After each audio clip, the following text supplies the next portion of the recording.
ce moment, les Camerounais ont la hype. C'est quoi le délire? C'est quoi le délire avec les Camerounais? On voit des Camerounais partout. Mais comment ça, en ce moment? On a toujours eu la hype. Ce que les Français aiment bien chez les Belges, en général, c'est quand on se fout de notre gueule. Tu vois? Quand on rit de qui on est entre Belges. Oh, on est Belges, on est cons. C'est comme Kim Kardashian. Pourquoi elle est connue aujourd'hui? Ah, c'est fait ça, clairement. Bon, on fait. est d'accord. Peut-être vous comprenez pas, mais il y a ce truc de la salle. Les femmes, y compris de la salle, elles se disent ça va pas être drôle. Donc nous, on doit leur prouver qu'on est drôle. Le combat des femmes, pour moi, est similaire au combat des minorités. Mais c'est parce que je suis les deux que je peux te le dire je sais. très clairement. Je vois où l'inégalité se fait. C'est là que je suis capable de te dire, là, c'est pas de l'inégalité, c'est que t'es vraiment nul. Et on a dit, oh non, moi, tant que ça change pas, j'arrête. Ça va. Tu vas manquer à qui? Tu vas manquer à qui? Ils vont déjà pas te prendre. Ils ne comptent pas te prendre. Arrête de travailler, ils diront, tant mieux. Lélé, c'est ton nom vraiment ou c'est c'est Lélé? Ou c'est un diminutif? Non, c'est Lélé. Ah. Pourquoi? Je sais peut-être que c'est un blaze ou peut-être que c'est son nom, mais genre un diminutif. Non, carte d'identité, Lélé. Lélé. Ça a une signification particulière? Dans ma tribu, ça veut dire regarder. D'accord. Donc toi, tu regardes 2 fois, toi. Voilà. Lélé. C'est Lé au carré, donc Lé au carré, double lait, comme il dit sous l'eau. Double lait. Non, c'est ouf, parce que du coup, ça veut dire regarder, et toi, ton métier aujourd'hui, c'est l'observation, quoi, en fait. T'as tout compris. Vraiment. C'est une dinguerie. Ah, de ouf. C'est une dinguerie. C'est une dinguerie. Aujourd'hui, je reçois une jeune humoriste talentueuse, Sarah Lélé. Je suis vraiment contente de la recevoir, parce que déjà, c'est la première femme humoriste que je reçois. Ah, ben nice. Super. Et surtout parce qu'elle est camerounaise. Et en ce moment, les Camerounais ont la hype. C'est quoi le délire? C'est quoi le délire avec les Camerounais? On voit des Camerounais partout. Mais comment ça, en ce moment? On a toujours eu la hype. Non, vous étiez discret. Quand? Je trouve que vous étiez discret. Bon, à part Eto. Avant Eto, il y avait Roger Mila. C'est vrai. Mais vous étiez pas autant. Tu sais, c'est un peu comme un moment. Tu sais, dans les années 2000, on a découvert les Ivoiriens. Avant, on les voyait pas beaucoup. Ouais. Et encore 2000, c'est nous, hein. Ouais. Quand tu regardes la CAN, oui. c'est nous. Non, les Ivoiriens, on vous connaît. Les Camerounais, forcément, au football, vous étiez la référence. Ouais. Mais là, j'ai l'impression que maintenant, vous êtes un peu devenus les Congolais. Les nouveaux Congolais. On vous voit partout. Ouais, moi j'ai l'impression qu'on a toujours été comme ça. Hein. Franchement, si tu me demandes, on a toujours été comme ça, on a toujours été précurseurs. Voilà, hein, historiquement, dans le sport, dans l'art. Tu vois, chaque fois, c'est des références camerounaises. Même quand en 2010, il y a la chanson Waka Waka, c'est du Cameroun, tu vois. Waka Waka, c'était la chanson que l'autre a volée, là? Voilà, c'est camerounais. Comment elle s'appelle déjà, elle? Shakira. Même Mamasi, Mamasa, Mamako, ça. Et en interview, elle avait dit sans pression. Ouais, elle avait dit, ouais, je marchais sur la plage. Et ça m'est venu, tous les Camerounais disaient, ah, quelle plage? Donc, ouais. Tu marchais sur le continent? C'est à Kribi, c'est chez nous que t'as entendu ça. Laisse tomber. Non, j'ai l'impression qu'on a toujours été là, mais bon, voilà. C'est vrai que là, maintenant, il y a vraiment une grosse... genre, tout devient le Cameroun. Même quand Vini, il a dit, maintenant, je suis Camerounais. Ça c'était incroyable. Incroyable, hein? D'un côté, je me suis dit, ce gars, ça nous a pas étonné. Voilà, tu vois? Nous, on sait. On a vu. On a vu trop de fiers. Il y a 2 peuples qui sont vraiment très, très fiers, qui sont au-dessus de la fierté en Afrique. C'est les Camerounais et les Algériens. Évidemment. Il y a, dans les sports de combat, Doumbé. Et Nganou aussi. Nganou, bien sûr, j'allais en venir. On parle dans notre milieu artistique et sportif. Bien sûr. Ah, heureusement, Wembanyama n'a pas dit qu'il était camerounais. Là, c'était la fin du monde. C'est que vous êtes finis. Là, c'était la fin du monde. Mais après, voilà, on a beaucoup. On a déjà assez. Même en humour, on en a beaucoup. Hein. On a déjà Fabrice Eboué, Njijol. Eboué, il est moitié... C'est Camer. Bah oui, je suis bête. Bah oui. Njijol, bien sûr. Voilà. Il y en a d'autres, je peux pas Sarah Lélé. Bah, Dieudonné, oui. Moi, je vais le prononcer, j'ai pas de problème. Dieudonné, oui. Camerounais. Ouais, il y a moi, puis après... Toi, et Sommé. Et Sommé. Il y a qui d'autre? Attends. C'est vrai qu'il y en a quand même. Comment il s'appelle? Boris, il est un peu camerounais, il m'a dit. Boris, il est... Ouais. C'est vrai? Ouais, et l'autre, c'est quoi? C'est des Antilles? Ouais, soit Haïti, soit il m'a dit quoi encore? Je crois que c'était Haïti. Hein. Ouais, ou Martinique, un truc comme ça. Martinique. Ouais. Ouais, non, en fait, il y a quand même une représentation, hein, maintenant. Évidemment. Non, c'est lourd. Évidemment. C'est lourd. Il y a, attends, mais tu peux mettre sur YouTube s'il y a le truc là de Shakira, parce que elle, c'était une dinguerie. Ouais, non, mais tape. Ouais, tape, va sur YouTube, dans DuckDuck là. Tape, regarde. Mais Shakira. Waka Waka. Waka Waka. Ah, elle a pas mis interview. Origine. Attends, elle avait dit sans pression, je crois. Ce que tu vas trouver. Regarde, ça, c'est la version Ouais, camerounaise. tu vas mettre la version camerounaise, bah oui. Ah, mais ils l'ont coupé exactement là où il faut.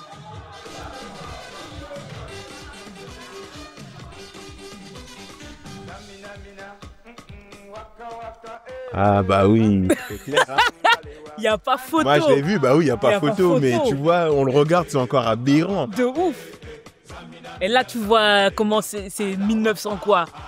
Là, 70 même. Là, c'est le passé, là. Là, ça se voit, ça a été tourné en VHS. C'est-à-dire que il y a même pas assez de pixels pour qu'on voit clairement le visage des gens. Moi, je me rappelle, mon père, il me disait ça. Je disais, tu racontes des couilles. Attends, écoute, ça, c'est vraiment la fin. Zambo, Tu vois ce qu'elle fait à la fin, là? C'est ça. Attends, c'est-à-dire qu'elle a... Mais attends, mais pose-moi. C'est-à-dire qu'elle a même pas fait l'effort de remixer. Non, du tout. Et elle a dit, ça vient d'Afrique du Sud et tout. Nous, elle s'est même trompée sur le pays. Là où il y a tous les blancs de toute l'Afrique, alors que c'est 100% camerounais. 100%. C'est-à-dire qu'elle n'a même pas vu la différence entre un Sud-Africain et un Camerounais. Ouais, non. Mais les Camerounais, ils sont habitués à se faire plagier. Même, comment il s'appelle? L'Afrique tout court. Manu Dibango. Ouais. Manu, son Mamassa. Après, c'est Michael qui allait prendre là-bas. Tu vois? Ouais. Mais Manu, il avait fait une poursuite judiciaire, il me semble. Mais ça, faux. Faux, c'est... Eux, ils n'ont pas fait. Eux, ils ont dit, vas-y, donne-nous l'argent. Mais non. Oui, non, mais poursuite judiciaire où tu donnes l'argent. Si tu veux, tu vas pas en justice. C'est ça. Mais au moins, tu donnes l'argent. C'est pas... C'est-à-dire que, comment il s'appelle? C'est Sting, je crois. C'est Puff Daddy quand il fait un hommage à Biggie qui est mort. Ouais. Il reprend, en fait, il sample un son de Sting. Hein. Je vais vérifier, mais oui, je crois que c'était Sting. Et sauf que le son, il cartonne. De ouf. Et sauf que Puff Daddy ne demande pas l'autorisation à Sting pour utiliser à l'artiste en question, pour utiliser sa musique. Donc le gars, il est venu toquer à la porte de Puff Daddy. Il a dit, écoute, il n'y a pas de problème, continue. Mais juste... Pourcentage. Donne-moi ça tous les... Et je crois... Il gagne tous les jours ou tous les mois 3 000 €. Faudrait vérifier juste pour cette chanson. Je crois tous les jours 3 000 € juste pour cette chanson. C'est une dingue. C'est tout. Voilà. Mais il faut faire ça. Waka Waka, tous les Michael Jackson et tout. Même si Michael Jackson, on l'aime beaucoup. Si t'as volé. Donne. Partage au moins. Partage si t'as faim. Ça vient du continent. Donc il faut vraiment... Tu vois, nous, on a du talent. Il faut reconnaître. Et puis voilà. Bon, après, c'est la vie. Hein. Et je te prends juste 30 secondes pour te dire merci déjà de regarder cette vidéo. Si tu aimes ce que je fais, n'hésite pas à partager, à liker et à t'abonner. Ça ne coûte rien. Et moi, de mon côté, ça me permet d'être mieux référencé. Tu connais le refrain. Active aussi la cloche pour recevoir des notifications dès que je sors une nouvelle vidéo. Voilà, je te dérange pas plus et je te souhaite un bon visionnage. Tu vas au bled encore de temps en temps? Ouais, quand je peux. Hein. Mais ça coûte cher. Hein. Ça coûte cher de ouf. Vous aussi, ça coûte cher? Bien sûr. On est à côté. Incroyable. Vous êtes plus proche en plus. Non, c'est la même chose. 1 heure de différence, tu vois. Ça coûte, je crois, 1 000 € quand tu vas en été là. 1 000, 1 500 € l'aller-retour, tu vois. Mais dès que je peux, je le fais, ouais. T'as de la famille et tout là-bas? Oui. Tout le reste de ma famille là-bas. T'as déjà joué là-bas? Pas encore. Pas encore? Mais c'est en cours de préparation. Mais tu sais que l'humour c'est différent encore parce que en fait, l'Afrique, c'est tellement grand. Ouais. Moi, je suis allée jouer à Dakar avec Ray Mendes, avec Sakou et tout ça. Ouais. Et ça, ils comprenaient encore ce que je faisais et tout. Et je me suis dit, je suis allée au Congo il y a pas longtemps, au Kinshasa. Et je me suis dit, ouais, ça va passer et tout. Sauf que, il a fallu quand même de l'adaptation, tu vois, dans mes textes.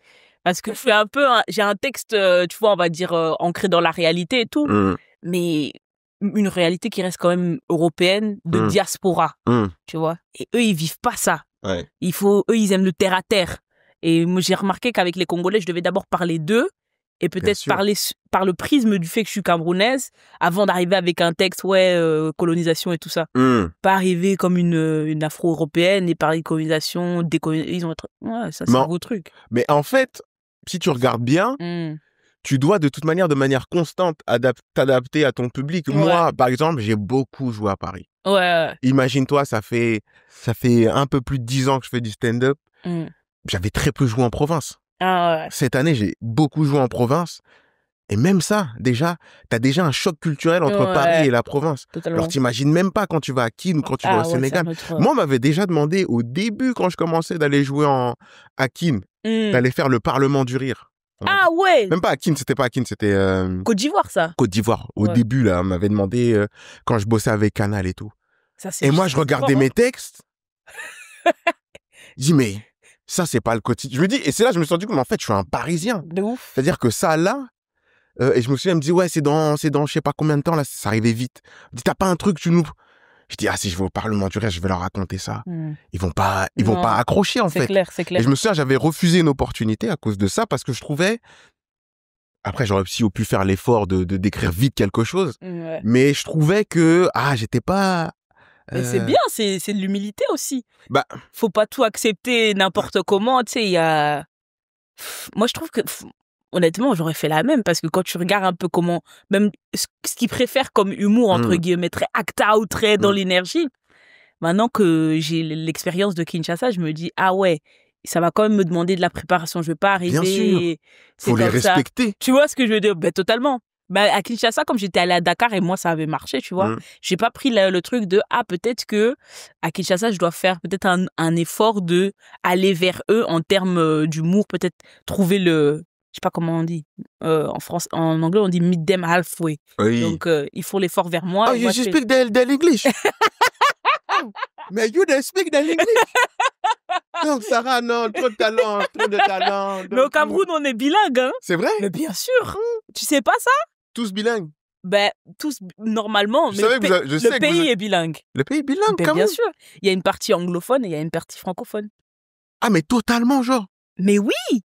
Il y a toute une partie, ça s'appelle. Tu vois, j'apprends encore des choses. Sud-ouest, nord-ouest. Mais ça représente combien de pourcents du Cameroun? Ouais, si on est. Bah, allez, je dirais 20, 25. Parce que nous, on a que la partie francophone en France. Ah non, nous, on a vraiment des anglophones. Oui, mais en France, nous, ceux qui viennent en France, c'est des. Oui, évidemment, parce que. Bon, on va pas faire l'histoire et tout, mais après la guerre, normalement c'est une colonie allemande, le Cameroun. Après la guerre, la France et l'Angleterre se sont donné le Cameroun. Enfin, ils se sont répartis le Cameroun, entre guillemets, et ils ont dit, ouais, ce sont des territoires sous protection, sous protectorat, un truc comme ça. Donc, il y a eu administration anglaise d'un côté, administration française de l'autre. Normalement, ils ont même la justice et le common law. Normalement, il y a le droit romain et il y a le common law. Normalement, les anglophones, ils utilisent le common law.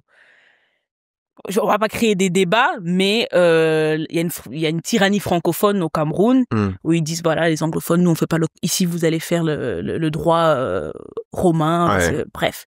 Et donc ça a créé, il y a même la guerre actuellement au Cameroun parce que voilà, les anglophones ils en ont un peu marre. Mais c'est très. Tu viens de m'ouvrir l'esprit sur. Franchement, je t'invite sur quelque chose. Je vais aller regarder. Je vais me renseigner. Regarde, c'est incroyable. Mais il y a. Je connaissais pas ces histoires de tension en tout cas. C'est très fort. Je connaissais le passé allemand du Cameroun. Ouais.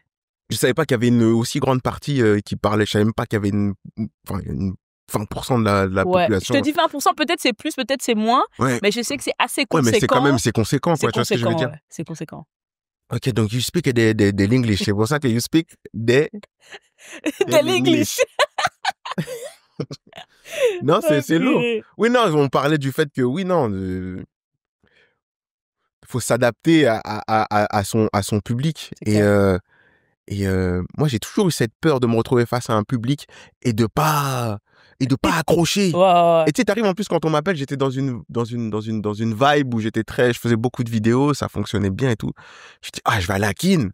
Ok, sur les vidéos on fait rire, mais stand-up c'est sérieux. Stand-up, t'as pas droit à l'erreur. Et j'aurais même pas le temps de tester en fait ce que je vais. Donc non, faut. Et t'es chez toi. Et t'es chez toi en plus. T'as pas envie de décevoir et tout. Donc en plus là-bas ils vont se lever, tu es nul. Tout simplement. Nul. On m'avait dit à Kinshasa, si t'es trop nul, ils vont faire Bima, ça veut Là, vraiment tu dire tu sors. Tu sors. Sans aucun filtre. C'est ça qui est bien.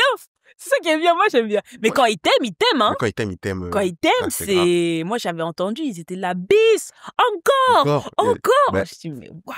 les humoristes là-bas, ils font des. C'est C'est trucs des incroyables. concerts. Ouais. C'est des concerts. Mais souvent, ici, ils disent, ouais, on sera jamais acclamés comme des chanteurs. Je suis à Kinshasa, mon gars. Laisse tomber. Si t'es bon, Ah, t'es dans le cœur des Quinois. tu peux être comme Fally Ipupa là-bas. Hein. Mais parce que Ça devient une dinguerie. Parce que nous, on a cette culture de l'art déjà depuis longtemps. Totalement. Depuis longtemps, Totalement. depuis la rumba, depuis Je suis sûre. longtemps, des sculpteurs, C'est fou. des peintres, des chanteurs, tout. On a vraiment, nous, on aime vraiment. Bon, les Quinois aiment trop se divertir. Je suis sûre. Et ils aiment la culture. Ils ont une bonne énergie. Ils ont une énergie de malade. Donc, si tu leur donnes quelque chose qui est créatif, Ouais, ils vont te suivre. je te jure. Ils vont te suivre. Là, je reviens de Kin et je parlais justement avec des humoristes locaux. La demande est incroyable. De là-bas. ouf. La Mais ils ont demande un est comédie club, là. incroyable. Oui, il y a des comédie clubs qui commencent à ouvrir et la demande est incroyable. Les gens viennent. Je te jure. Les gens viennent et veulent nous voir, sur scène. Totalement. Toi, c'est comment, du coup? Parle-nous un peu de ton parcours. Là où ce que je kiffe, moi, chez toi, et c'est pour ça que je voulais t'avoir aujourd'hui et avoir cette discussion avec toi, c'est parce que tu es jeune, tu es dynamique, tu n'as pas froid aux yeux, et en plus, tu viens de Belgique. Tu viens de Belgique. De Bruxelles. De Bruxelles, donc. T'es venu t'installer ici à Paris. Yes. Pour ta carrière, j'imagine. Explique-nous un peu ton parcours. Ben, j'ai commencé le stand-up à 14 ans ouais. Donc, comment vous appelez ça, le collège? C'est avant le lycée, hein. Ici, c'est le collège, ouais. Là-bas, c'est quoi? Nous, c'est les secondaires. Ça veut dire c'est tout collège et lycée en même temps, tu vois. Bah, tu vois, à Kin, on dit aussi secondaire. Voilà, ben, parce c'est normal. que oui, les colonies. Voilà, tu captes. Ben, du coup, nous, c'est secondaire. Vous faites 1, 2, 3, 4, 5, 6 en secondaire? Kin? Oui. Je crois qu'ils font ça. Ouais, ben, nous, mais à chaque fois, moi, je comprenais rien, mais toute ma vie, j'entends dire, ah, il est en secondaire. Voilà. Envoie les Minerval. Il y a ce mot aussi. Oui, Minerval, ouais. Envoie les Minerval. Minerval, c'est comment on peut dire ça? C'est les frais de scolarité. Voilà, les frais de scolarité, totalement, c'est ça. Ouais. Donc, moi, j'ai commencé, j'étais en 2e secondaire, donc c'est 5e ici, on va dire ça. Putain, 5e, t'as commencé le stand-up? 5e. J'écrivais en 6e, j'ai commencé à monter en 5e, sur scène. Putain, c'est marrant parce que, attends, oublie pas là où t'en es, mais vas-y. Quand t'es en 5e et en 6e et que tu dis, je vais commencer à écrire des sketchs, c'est qui tes modèles? Moi, en 5e, j'étais pas encore là-dedans. J'étais dans le foot, toi, vraiment, les Camerounais, vous êtes précoces, quoi. Toi, déjà, à l'époque où tu disais aux gens, non, moi, tu me parles pas d'âge. Non, mais c'est juste 5e, enfin 6e, j'avais juste beaucoup d'idées et donc je les écrivais. Mais j'avais même pas conscience que j'étais en train de faire du stand-up. Pour être vraiment honnête avec toi, j'avais même pas conscience. C'est vers la 6e, vers la 4e et tout, que on m'avait montré, enfin on m'avait dit, là, parce que je parlais trop en cours, je faisais plein de punchlines et tout, et la prof, elle disait, en fait, on va faire une journée, comment on appelle ça? Tu vois, à la fin de l'année, quand ils font des fêtes d'école et tout. Ouais, kermesse. Voilà, les kermesses. Ouais. Voilà, tu devrais faire du one-woman show. Et moi, je c'est la prof, c'est ta prof? Ouais, c'est ma prof, elle me dit ça. Les profs, ils sont à l'initiative de beaucoup de carrières. Hein. Ah, il faut pas... faut les applaudir pour ça, c'est incroyable. Hein. Bien sûr, c'est souvent les profs qui voient ça. Et moi, je voyais même pas de quoi. Je dis, tu parles de quoi et tout? Elle dit, ouais, tu vois ce que Gad Elmaleh, il fait. Et nous, on avait un enregistrement de Papa et Toro. Et moi, je regardais constamment Gad Elmaleh. Mais je savais pas... Je le prenais même pas comme un gars qui fait l'humour. Je pensais qu'il était juste célèbre et du coup, il en profitait pour être sur scène et faire des blagues. Donc, j'avais pas trop... Et quand elle a dit ça, je dis, ah oui, ok, je vois ce que lui, il fait. Donc, c'est un peu ce que je vais faire. Mais voilà, avec vous et tout. Mais je le fais déjà. Je fais déjà des punchlines. J'ai déjà écrit. Elle dit, ok, parfait, fais-le sur scène. Je le fais sur scène. De là, il y a une autre prof qui me voit. Elle me conseille un comedy club. J'avais 14 ans. Ouais, 14 ans. Elle me conseille un comedy club. Comedy Club, il dit ouais, viens. Et puis des gens de Bruxelles, parce que je n'étais pas dans Bruxelles, j'étais dans une région un peu plus bas. Molenbeek. Non, ça c'est encore dans Bruxelles. Non, je dis ça parce que nous, on connaît que ça ici. Oui, vous connaissez que ça? Vous connaissez Anderlecht un peu? Non, si je connais, moi en vrai, je connais. Mais moi en vrai, je connais Liège, Bruxelles. Ah oui. Bon, Antwerpen. Antwerpen. Dis coche, Antwerpen. Antwerpen. On dit Anvers en français. Oui, je sais, mais moi, moi, je suis congolais, donc j'étais tout le temps Ouais, petit ouais. à Bruxelles. Et sur les panneaux, il y avait écrit Antwerpen. Antwerpen, oui, c'est Et vrai. je demandais à mon père, c'est quoi Antwerpen? Il disait, c'est Anvers. J'adore. Mais du coup, non, moi, j'étais, je sais pas si tu connais, près de Waterloo. Oui, bien sûr. Voilà, j'étais près de là. Mm. Et puis après, je suis montée à Bruxelles, mais j'avais 16 ans. Je suis entrée dans les comédie clubs de Bruxelles, j'avais 16 ans. 16 ans. Donc, même quand ils me disent, ouais, on va te payer au chapeau, ma mère, elle était en mode, non, la payez pas. La payez pas, je vais la payer. Et Mais donc, non. si. Et Parce que aujourd'hui, des fois, on faisait des 20 euros, ils Mm. coupaient, ils disaient, ouais, Sarah, t'as 16 euros. Ma mère, elle disait, gardez les 16 euros pour, parce que clairement, vous n'êtes pas professionnel, donc gardez tout ça. Et moi, je la payais. Non, mais attends, c'était des petits trucs. On allait dans des bars. c'est-à-dire que même la daronne est camerounaise, quoi. Mais attends. C'est-à-dire, elle a dit non, vos petits trucs là de... Gardez ça. Mais c'est vraiment c'était pas méchant, c'était par humilité en mode, Mm. tu vois, on était dans des bars, c'était pas des vrais comédie clubs, c'était Mm. dans des bars où il y avait des associations. Elle était en mode, pourquoi vous grandissez? Gardez.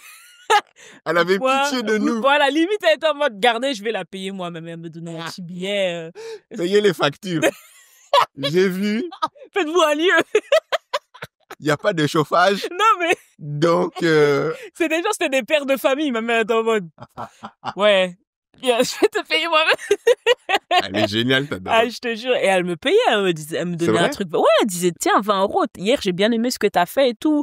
Et elle pensait vraiment, ouais, d'ici 2 ans, elle va arrêter et tout et Mm. tout. 2 ans après, j'avais pas arrêté. Enfin, à un moment, j'ai un peu arrêté parce que mes parents, ils avaient des travaux. Enfin, ma mère, elle est médecin, mon père, il est infirmier. Mm. C'est des 24 heures qu'ils font. Mm. Donc, ils avaient pas tout le temps de m'amener Mm. par-ci, par-là. Ils m'ont dit, tu sais quoi, arrête, quand tu seras majeur, tu iras. Ok. J'ai eu 17 ans, 18, 19, c'était le Covid à ce moment-là. Mm. Quand j'ai eu 19, je suis revenue sur scène. Mm. Mais les gens, ils m'avaient un peu pas oublié, mais justement, ah ouais, t'es encore là et tout. J'arrive, j'ai 19 ans, je reviens entre 2009. 2019, pardon. 2022, 2020. 22. Après le 22. Covid. Ah, après, ok. Après le Covid. 2022, j'ai 19 ans parce que je suis née en novembre, donc j'arrive en janvier 2022.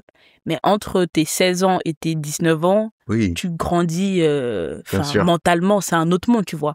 J'arrive avec des textes complètement différents. Mm. Ce que je fais là aujourd'hui, c'est pas ce que je faisais il y a... Bah, heureusement. Oui, Dieu merci. Bah, il y en a. Tu penses? Oui. Non, mais c'est vrai. C'est vrai, il y a des gens, ça ne... Après, je peux pas dire entre 30 et 33 ans, ça peut rester la même chose. Mm. Mais il y a des gens, je les ai vus jeunes, je te parle de 18 ans, ils en ont 25. Mm. Je dis, ah ok, bon, ben, si ta vie c'est toujours ça, tant mieux pour toi, tu vois. Mais moi, entre 16 ans et 19 ans, c'est comme si... Oui, bien sûr, c'est pas la même... Non, c'est un autre monde. J'arrive à 19 ans, je fais 2-3 scènes et c'est dur quand tu arrêtes longtemps et que tu reviens, t'as un peu peur, tu sais pas comment. J'arrive, je sais pas, même moi je me rends compte, non, c'est Super Saiyan 2 là. Mm. Là, on est dans un autre monde. Je vois que c'est comme si mon stand-up avait grandi avec moi, tu vois. Et puis, le reste, c'est de l'histoire. 2022 à maintenant, ça fait quoi, 3 ans? Mm. Donc là, t'as 20... Là, j'ai 22 ans. 22. Ouais, non. Mais déjà, on sent quand on voit... Moi, je te vois sur scène. On sent déjà ton expérience sur scène. On sent ta maturité. On sent... t'as du rythme. Donc, on sent que t'as déjà un bagage. Et moi, je savais pas que t'avais commencé... aussitôt, c'est fou, quoi. Ouais. Hein. Oui, tu fais référence au Super Saiyan, là.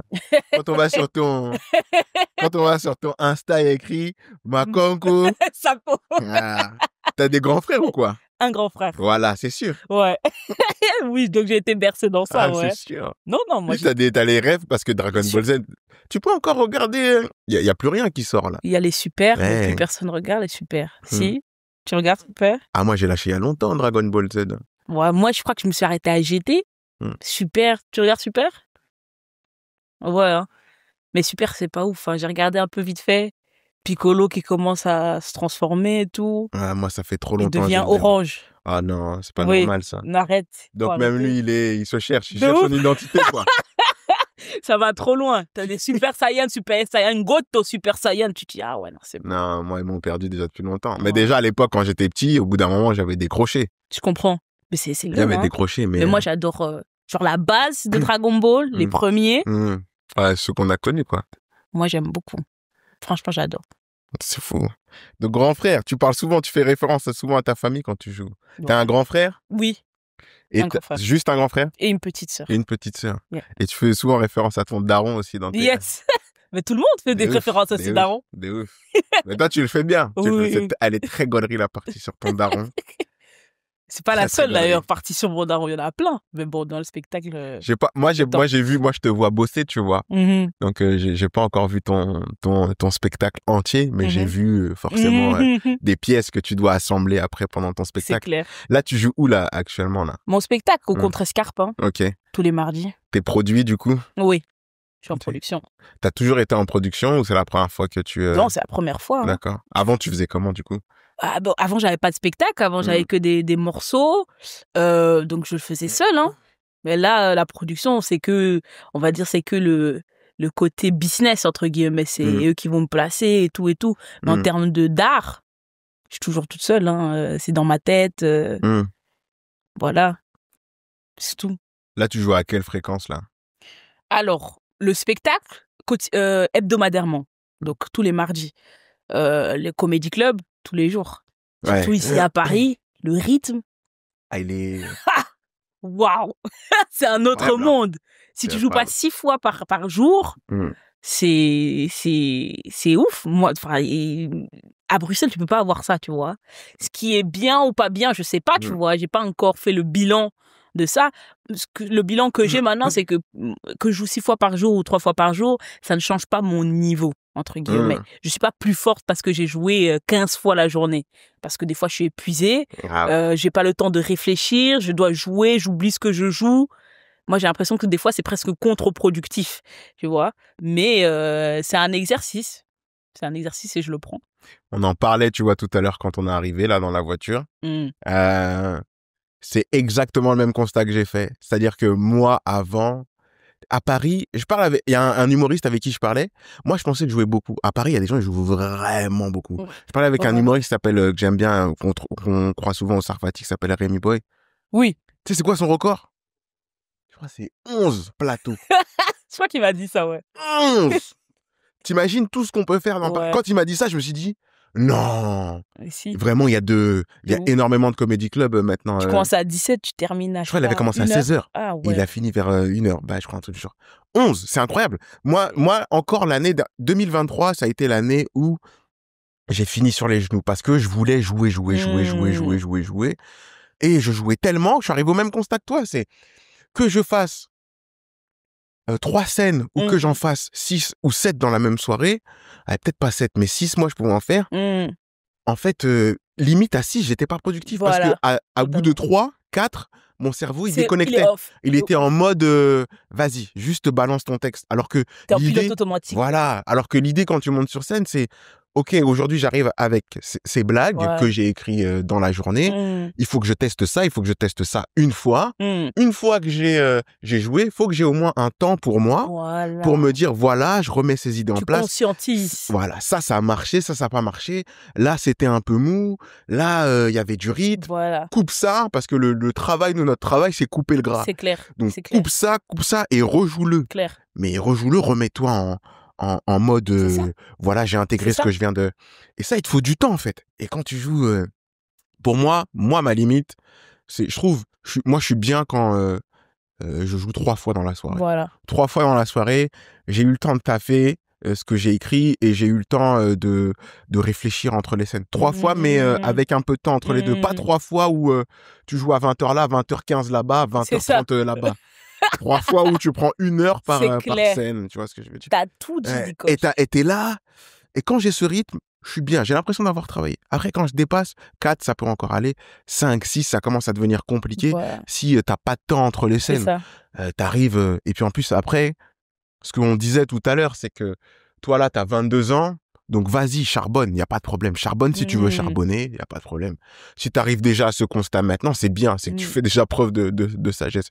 Mais si tu veux charbonner, charbonne. Je veux pas t'empêcher de charbonner. Mais quand t'arrives, tu passes la trentaine. Même ton corps, il dit... Même ton corps, il est là. Oh. Nous, on aime bien tes blagues. Mais on veut rester en vie. Non, mais t'as tout dit. Parce que dans tout ça, on compte même pas. En fait, quand tu fais 10, 20, des trucs comédie club comme ça, et Entre-temps, tu dois réfléchir. Comment je vais arriver là? T'es en vélo. Tu appelles. Ah oui, fais-moi passer 1, 2. Ah non, je suis en retard là. Lui, il a bloqué là. Vous êtes en retard. Hey, franchement, mentalement, t'es en stress. T'es comme ça. Et t'arrives. Bonsoir. Ouais, oh, ils sont pas avec moi. C'est 10 000 informations où tu te dis, et c'est vraiment un constat que j'ai fait parce que je suis rentrée chez moi et je me suis dit, mais en fait, je suis arrivée à Paris comment? Je jouais une fois par jour à Bruxelles et je suis arrivée ici. Ça veut dire que je peux jouer une fois par jour ici et rester ici. Tu vois? Ouais. Dans ma tête, c'est ça. Si vous m'avez pris et j'ai joué une fois, c'est que je peux rester une fois. Ceux qui travaillent beaucoup, peut-être que voilà, ils en ont besoin, d'accord, tout, je comprends. Mais t'as fait les efforts qu'il fallait, ils t'ont accepté ici, voilà. Je veux pas en faire trop. C'est bon, moi, mon rythme de travail, c'est quand je peux me donner un jour pour dire, ok, voilà toutes les blagues que j'ai fait, qu'est-ce qui va pas. Les gens, ils aiment trop prouver des choses aux autres. Moi, je pense qu'à partir du moment où tu sais où tu veux aller, c'est clair. Tu connais ton rythme de travail, t'es bien. Après, oui, effectivement, t'as réussi avec une scène par jour. Maintenant, si t'as la possibilité de jouer plusieurs scènes dans la même soirée, quand t'es dans une phase où t'as des choses à tester, utilise ces scènes, tu vois. C'est ça. Mais après, faut pas aussi oublier l'aspect financier du stand-up. C'est vrai qu'il y en a aussi Tu dis les termes, Nicole. Il y en a aussi qui font énormément de scènes parce que il faut gagner de l'argent. Je veux pas faut pas se mentir non plus. Mais je comprends, c'est Paris aussi, tu vois. Ouais. T'habites à l'intérieur, t'as envie aussi de gagner. Si c'est possible de faire 1 000 € la semaine, tu fais 1 000 € la semaine. Ouais. Après, oui, mais après c'est un vrai débat parce que pour moi c'est bien si t'arrives à suivre le rythme et si t'arrives à avancer dans ton travail. Moi, je te dis, moi, je peux le dire clairement, tu peux être là pendant des années dans le stand-up et pas avancer. Oui, moi, par exemple, j'ai fait énormément de choses de stand-up. Ça fait longtemps que j'en fais. J'ai même commencé par le stand-up. Mais j'ai fait tellement de choses à côté que je voulais faire. Hein, et j'étais content de les faire. Et c'est exactement ce que je voulais faire. Que le stand-up, si tu le prends pas au sérieux, t'avances pas, totalement. En fait. Donc, tu peux jouer. Moi, je jouais aussi beaucoup des fois avant. Mais à côté, ma priorité, c'était mes séries, mes vidéos, mes genres de trucs. Donc, ok, je jouais, mais il y a beaucoup de moments où j'étais en mode pilote automatique, comme on le dit. Mais effectivement, t'as l'aspect financier, mais je pense que toi, t'arrives à un moment où le stand-up a grave évolué et où aujourd'hui, tu peux gagner ta vie très rapidement avec le stand-up parce que t'as plein de scènes. C'est ça. T'as plein de scènes. C'est ça. Est-ce que c'est pas un peu pour ça que t'es venu à Paris? Pour gagner ma vie? T'es venu pour gagner ta vie ou t'es venu parce que toi, t'es de la scène belge? Oui. La scène belge, c'est les Nawel Madani, c'est les Cody. Pas vraiment, hein. Oui, quand tu regardes Nawel, c'est une Parisienne. C'est là où j'allais en venir. C'est que, elle est belge en tout cas. Oui. Nawel, Cody. Elle a grandi, son stand-up a grandi ici. A grandi ici à Paris. Tu regardes comment. Cody, oui, il vient de là-bas. Julie Villers, je crois, il y a aussi. Guillermo Guise. Ouais, Guillermo Guise aussi, ouais. Il y a qui encore? Fanny Rué. Oui. Alex Vizorek, ça tu fais bien aussi. Ouais, il y a une grosse scène. Mais beaucoup vous faites le chemin vers la France. Parce que la scène est pas assez développée en Belgique, parce que vous vous dites, voilà, je vais élargir mon public. L'idée, c'est de s'installer à Paris ou de revenir à Bruxelles. C'est quoi Chacun a ses raisons, entre guillemets, mais il y a ce truc aussi qu'il faut le dire, même si je déteste cette idée, mais factuellement, c'est ça. C'est que si tu veux la reconnaissance, entre guillemets, à Bruxelles, tu dois aller à Paris. C'est vrai? Parce que c'est là que tu t'exposes vraiment au grand public, entre guillemets. Il y en a qui sont connus en Belgique, tu les connais pas en France, tu vois.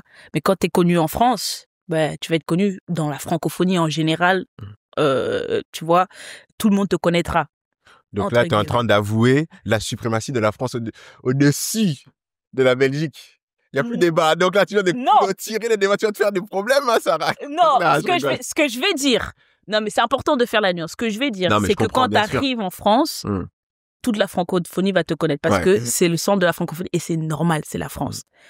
Mais je suis pas venue ici pour être plus forte, entre guillemets, parce que je sais que vous êtes venu me chercher en Belgique. Tu captes comment? Moi, il faut vraiment que je le dise.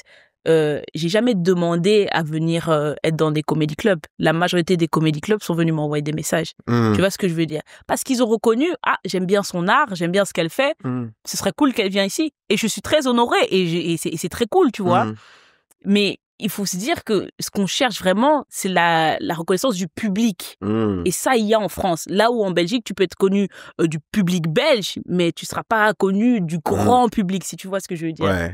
Donc, Ok, je comprends. donc ouais, il y a un plus grand mainstream en France. Ça, je peux dire, ouais. T'as plus facilement un public plus large quand t'es en France. Oui, Oui, bien sûr. c'est clair. Mais ça dépend. Il y en a qui viennent aussi ici pour, je sais pas, parce qu'ils trouvent que la France est mieux, parce que leur humour colle mieux à la France.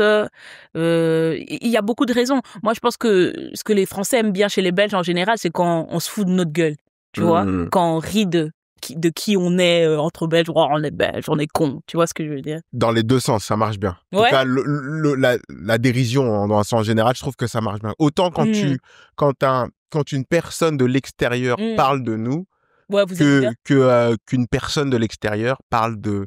Nos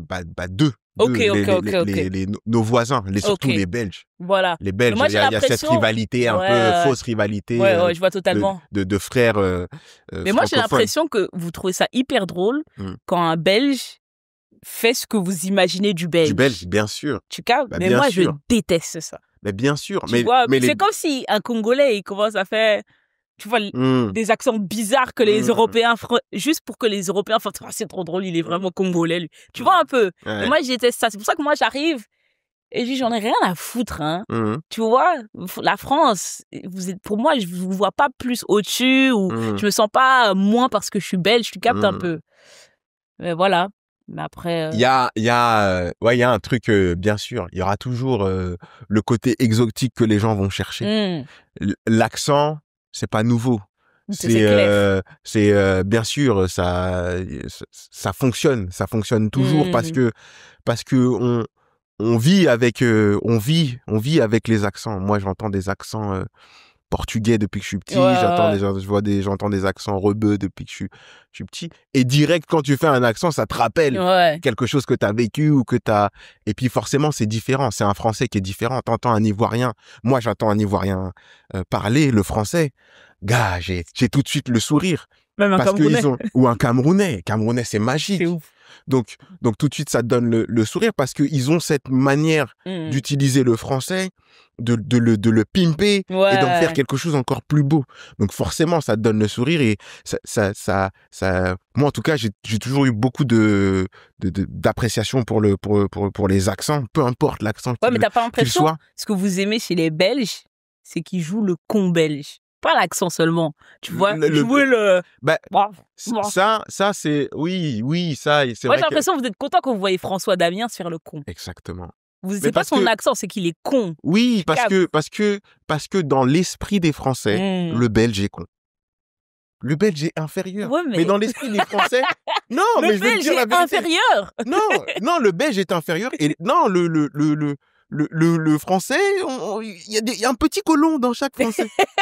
Et clairement, pour le Français, la Belgique a été une colonie. Oui, non, clair. La Belgique a été une colonie. Et donc, quand on entend le Belge parler, c'est comme quand on entend l'Africain. Ouais. C'est même pas le Congolais ou l'Ivoire. C'est l'Africain parler. Je vois totalement. Tu vois ce que je veux dire? Oui. Et ça, c'est un constat. Maintenant, il y a deux choses. Moi, il y a un truc, si on veut rentrer dans le débat de l'accent, il y a un truc qui me gêne tout le temps. C'est quand les gens qui ont un accent rejettent leur accent. Ont du mal. Et ces mêmes gens, souvent, c'est les mêmes gens qui sont allés voir Bienvenue chez les Ch'tis sans problème. Oh, Bienvenue chez les... Oh, c'était une belle comédie. Donc, quand c'est l'accent d'un blanc, il n'y a pas de problème. Mais quand c'est ton accent à toi, africain, oh non, tu dis... Bien sûr, c'est problématique l'accent quand tu fais un blanc qui fait l'accent de Michel Leb. Mais quand c'est toi ou quand c'est ton père qui a un accent, quand tu incarnes ton père. Quand tu incarnes ton père ou quand toi, c'est une partie de toi. Parce que moi, ta mère qui parle avec un accent ou pas camerounais, quand elle parle avec cet accent, elle parle avec son identité. Tu vois ce que je veux dire? Bien sûr. Pourquoi renier ça? Non, c'est clair. J'ai aucun problème avec ça. Mais effectivement... quand les Français, ils parlent des Belges. Voilà. Oui. Voilà. Parce que ce qui fait rire, bah oui, parce que dans l'imaginaire des Français, le Belge est con. Le Belge est con. Mais franchement, je dirais, vous avez pas tort enfin, comment? À la minute où nous, on accepte cet imaginaire et on décide de l'incarner. Tu captes quand t'as des François Damien, moi rien contre eux, hein. Ouais. Mais à partir du moment où ils disent, bah voilà, ça va être notre personnage. Durant toute notre carrière, Benoît Poelvoorde et François Damien, on va jouer les cons pour les Français parce qu'ils aiment que les Belges soient cons. Ben c'est qu'on est cons si on joue ce jeu-là. Tu vois, s'il y a aucun Belge qui dit, écoutez, moi je vais venir avec des blagues intelligentes, construites, avec la raison chez les Français, ben le Belge sera con jusqu'à la fin de la vie. Et moi je suis pas d'accord. Et c'est pour ça que tu proposes une alternative. Voilà. Mais c'est comme le débat sur le rap. Il y a des gens qui aiment le rap conscient. Et il y a des gens qui ouais, aiment... je suis d'accord. Ah oui, oui. Brr. Bitch! Bitch. Même plus de refrain. Zazaza, zou. Zou. Ah, zi. Zi, zaza. Betty, quoi. Tac, tac, tac, tac, tac. Ketchup. Mais moi, moi, j'aime les deux, hein. Moi, perso, j'aime les deux. Mais il faut que les deux existent. Moi, je suis pour que les deux existent parce que personne n'est intelligent s'il n'y a pas des cons à côté, entre guillemets, tu vois. C'est comme le bien et le mal. Le bien n'existe pas s'il n'y a pas le mal. Il y a des gens comme Kendrick Lamar a dit qui sont là pour te distraire et des gens qui sont là pour te faire prendre conscience de la réalité. Donc, pour moi, ils doivent exister, mais c'est important qu'il y ait ces deux réalités. Moi, j'en avais marre un peu de voir, et je l'ai pas fait pour ça, mais là, quand je vois un peu l'univers, parce que j'ai jamais été intéressée vraiment à l'humour belge, on va dire ça, tu vois. Mais chaque fois que je vois ceux qui ont du grand succès en Belgique, c'est toujours ceux qui jouent les cons. Je suis juste en mode, ok, mais la Belgique a une autre image. La Belgique a quand même un peu de... Elle peut être plus intelligente que ça, entre guillemets. Mais voilà, c'est la vie. Donc oui, tu te considères plus comme une... Oui, toi, c'est pas ce que tu veux mettre en avant, le fait que tu... Sur la Belgique, non. Ouais, non. Toi, t'arrives sur scène et moi, c'est Sarah. Ouais. Et on va rire tout simplement. Mais tout simplement, ouais. Pas vous faire On va rire, mais pas sur le fait que je suis belge et que je suis débile. Tu vois ce moi, que je l'ai pas senti comme ça, en tout cas. Oui, non, en tout cas, oui, non. Moi, j'ai l'impression, franchement, je te donne vraiment une impression quand je demande à un Français qui tu connais comme belge. François Damien, c'est Benoît Poelvoorde, je les adore. Parce que c'est des grosses stars ici. C'est Ouais, comme si tu demandes à un Français. Oui, c'est vrai. Qu'est-ce qu'ils font? Mais si tu demandes à un Français, allez, qui est ton Canadien, la chanteuse canadienne que tu connais le plus? Mais c'est Céline Dion. C'est Céline Dion, oui, parce que ce sont des méga stars. Oui, mais... Ce sont des méga stars. Moi, je te demande pourquoi ils sont connus. Tu captes un peu. Pourquoi t'es connu? C'est comme Kim Kardashian. Pourquoi elle est connue aujourd'hui? Ah, c'est fait, ça, clairement. Bon. On est d'accord. Donc, ça repose sur, voilà, on sait, mais tu sais d'abord ce qu'elle a fait. La sextape et tout ça. Oui. Bon. Ray J et tout, là. Voilà comment on la connaît. Horrible. Voilà. On la connaît pas comme une meuf, parce que maintenant, elle essaye d'être avocate et compagnie. Tu penses que les gens ont quelque chose à foutre? Ben, tu vois, tu sais même pas. Avocate, parce que son père était avocat, Robert Kardashian. Oui, bah oui. Et maintenant, elle essaye d'être avocate. The glove doesn't fit. Bon. Oui. Mais même toi, tu savais qu'elle voulait devenir avocate. Tu vois, les gens n'en ont rien à foutre. Parce qu'on sait que toi, t'es connu pourquoi? Parce que t'as montré tes fesses et on veut voir tes fesses maintenant. Mais tu penses franchement que... Attends, bien Sarah, on en parle. Tu penses franchement que... Je te demande même pas. En fait, que si t'es accusé de meurtre, tu vas appeler Kim Kardashian comme avocate. Je dis juste, elle a des cas. On lui donne des cas. On lui donne des cas. Ben oui. Mais tu sais, ce sont des hommes exclusivement qui viennent juste être là derrière pendant qu'elle est en plein plaidoyer. C'est des gens qui ont des peines de mort, hein, je te dis. Mais non. Mais si. Mais ça, c'est un plaisir. Ils savent qu'ils vont mourir. Tu vois, tu viens de le dire toi-même. C'est des gens qui ont des peines de mort. C'est des gens qui... Non. Mais tape sur Internet. Tape, s'il te plaît. Tape sur Internet. Dis Kim Kardashian, comment tu vas dire, lawyer. Un truc comme ça. Les gens n'ont rien à foutre. Pourtant, elle se bat. Hein. Elle écrit Kardashian. Ouais, c'est pas grave, tu fais des fautes. Lawyer. Non, L-A. Voilà. W, ouais. Voilà. Va t'aider. She's update on her law school progress. Law school et tout. Mais après... elle étudie réellement. Hein. Bon, après... Attends. This is law school. La meuf est allée à law school. Je pense que ouais. Il y a pas longtemps, j'ai vu sur son profil, elle a même partagé un truc en mode lui il va bientôt sa peine de mort va bientôt s'exécuter, s'il vous plaît, et tout. Elle était vraiment en train de... Elle est sérieuse dans le process. Hein. Écoute, si elle a son diplôme... Après, elle fait l'école privée, hein. Elle fait pas l'école... Elle fait pas... Ouais. Ouais. Non, mais clairement... Ah oui, non, c'est réel. Et Tantine, on vit dans un monde... Mais voilà, pour tout ça pour te dire quoi. La meuf, on la connaît pour ses fesses, elle fait un truc louable en vrai de vrai. Les gens s'en battent les couilles. C'est la même chose que moi, je vois un peu chez Poulvord et François Damiens. Les gens vont jamais les prendre au sérieux quand ils vont dire un truc sérieux parce qu'on les connaît ouais, les Belges qui font les cons. Mais qui te dit qu'il veut être pris au sérieux? Mais c'est ce qui me dérange. Parce que, en fait, les gens, ils vont pas dire, ben, c'est Benoît Poulvord et François Damiens. Ils vont dire, ah, mais c'est nos Belges préférés. Ouais, oui. Non, parce qu'ils représentent la Belgique. L'image que les Français ont dans leur imaginaire du Belge. Ça me dérange pas pour eux. Ce qui m'énerve, c'est que les Français vont englober, tu vois, cette image de la Belgique qui les conforte. Ils sont contents. Mais quand ils vont voir une Belge qui make sense, qui fait des trucs un peu plus... pas cons, en fait, ils vont être en mode, ouais, non, elle est pas belge et tout. Bah, si, frère. Tu penses? Moi, je pense que... Moi, je sais que t'es belge et tu te trouves talentueuse. Et j'oublie le fait que tu es belge, entre guillemets. Je me pose même pas la question. C'est clair. Je me dis, elle est juste talentueuse, la meuf. Mais c'est parce que j'ai beaucoup travaillé et que t'as souvent vu mon travail et compagnie, tu vois. Mais ça donne une autre image de la Belgique et ça, je suis contente, tu vois. Je voulais pas arriver en Belge qui est débile, quoi. Qui se moque de son accent, qui se moque de... Même si c'est bien, il faut se moquer de son accent, il faut avoir de l'autodérision. Mais je voulais pas que ce soit... conforter les Français dans leur image. Toi, tu ne voulais pas, j'ai compris. Toi, tu ne voulais pas rentrer dans un cliché. Ça, j'ai totalement compris. Voilà. Ah oui, effectivement. Totalement. Je voulais juste pas rentrer dans un cliché, mais je suis d'accord avec toi. Même c'est comme quand on parle qu'il soit belge ou peu importe. Moi, ce que je kiffe, quand tu utilises un outil de l'humour, par exemple, l'accent, c'est si tu t'en sers pour faire rire. Si c'est juste, tu vas dire bonjour. Voilà. Juste pour faire l'accent et les gens vont rigoler de ton accent. Non, ça me fait pas rire. Mais si tu joues un belge ou si tu joues et que tu vends quelque chose, une blague avec, là, c'est marrant. Effectivement, et tu ne rentres pas dans le cliché. Mais Kim Kardashian, si elle a son diplôme, moi, je la veux bien comme avocate. Ah, mais quel plaisir! T'imagines? En plus, t'es condamné à mort, il y a Kim Kardashian devant toi. Tu dis, mais... Et elle aide des gens, franchement, elle l'aide. Hein. Non, il me semble, oui, je l'avais vu.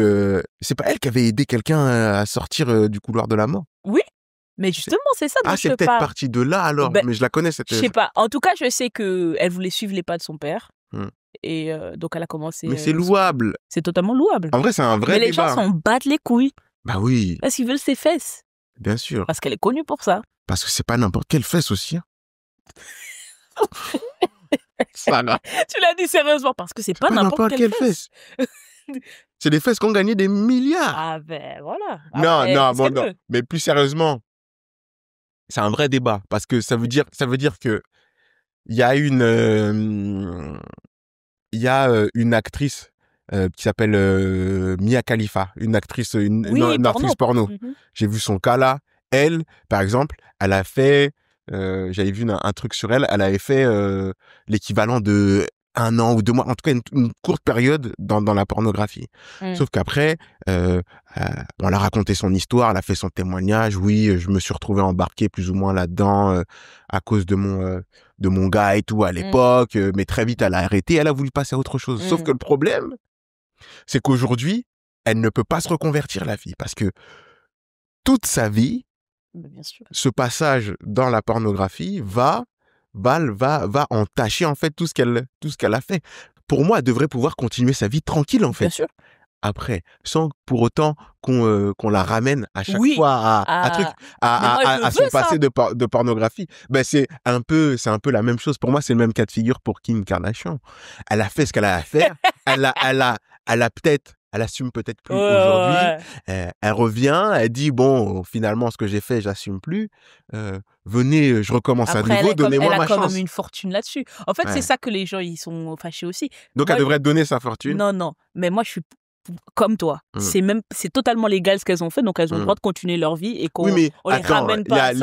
Il y a légal et moral après. Ça peut être légal et pas moral. Je suis d'accord. Et il y a des choses qui sont morales et pas les... Bref, ça, c'est encore un autre débat. Oui. Parce que voilà, chacun sa morale et tout et tout. Mais moi, tant que c'est légalement OK, elle fait ce qu'elle veut. Moi, j'en ai rien à foutre, c'est sa vie, même. Donc, c'est sa vie, tu vois. Moi, je vais jamais lui ramener ça à la gueule, tu vois.